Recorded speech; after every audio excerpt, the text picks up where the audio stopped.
بڑا خوبصورت ایک پیغام دینا چاہوں گا۔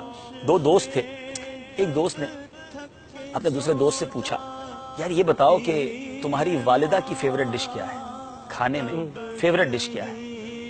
بہت دیر تک سوچتا رہا، پھر رونے لگ گیا۔ تو کہا کمال ہے، اتنی دیر سے جواب نہیں دے رہے۔ وہ ویسٹرن ورلڈ کا شخص تھا جس نے یہ سوال کیا تھا۔ اس نے کہا کہ میری ماں کی پسندیدہ چیز جو ہے نا، وہ بچا ہوا سالن اور بچی ہوئی روٹی ہے۔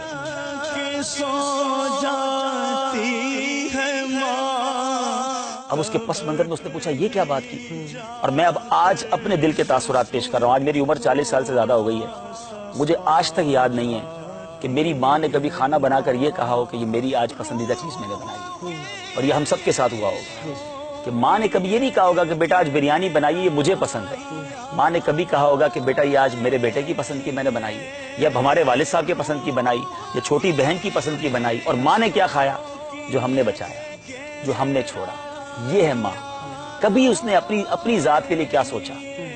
ہم نے بلکہ فرمائشیں کر کے، ہم دو بھائی ہوتے تھے، یہ ہم سب کے گھر کی سٹوری، ہم دو بھائی تھے یا دو بہنیں تھیں، تو امی مجھے یہ کھانا ہے، تو مجھے وہ والا انڈا کھانا ہے، تو میں نے آج چاول نہیں کھانا، تو ماں نے دونوں کے لیے الگ الگ کھانے بنائے۔ ماں کو ہم نے ہوٹل والی سمجھا، اس سے جو کہا اس نے ہمیں پکا کر کھلایا۔ کبھی یہ سوچا کہ ماں نے اپنے لیے آج کیا پکایا؟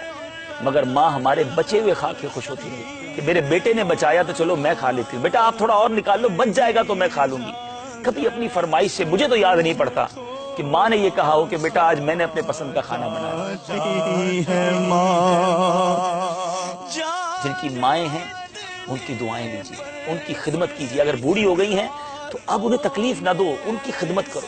بیمار ہے تو یہ رب کا ایک طرح سے، میں سمجھتا ہوں، یہ پتہ نہیں میری بات درست ہے کہ نہیں، کہ جس کے والدین بیمار ہو جائے نا، یا ایسی پوزیشن میں آ جائیں کہ اب ان کی خدمت کی حاجت ہے، تو یہ بیٹے کے لیے خوش بختی کا وقت بھی ہے کہ اللہ نے زندگی میں اب تمہیں وقت دیا ہے خدمت کرنے کا۔ ورنہ کئی ماں باپ بچوں کو خدمت کا موقع ہی نہیں دیتے، پہلے ہی چلے جاتے ہیں، خدمت کرتے کرتے ہی چلے جاتے ہیں۔ اگر اب موقع آیا ہے تو اس کو بوجھ نہ سمجھو، یہ اللہ کا شکر بھی اس حوالے سے ادا کرو کہ یا اللہ انہوں نے جانے سے پہلے مجھے اپنی خدمت کا کوئی موقع دے دیا۔ بد نصیب ہیں وہ بچے جو اولڈ ہاؤس میں ماں باپ کو چھوڑا ہے، بد نصیب ہیں وہ بچے جنہوں نے سرونٹ کے نام پر، ملازمین کے نام پر ماں باپ کو حوالے کر دیا۔ ایسا نہ کریں، جتنا ہو سکے ان کی خدمت کریں۔ یہ کاروبار، یہ دنیا، یہ سب بعد میں چلتا رہے گا، یہ ماں باپ چلے گئے تو پھر یاد آتے ہیں۔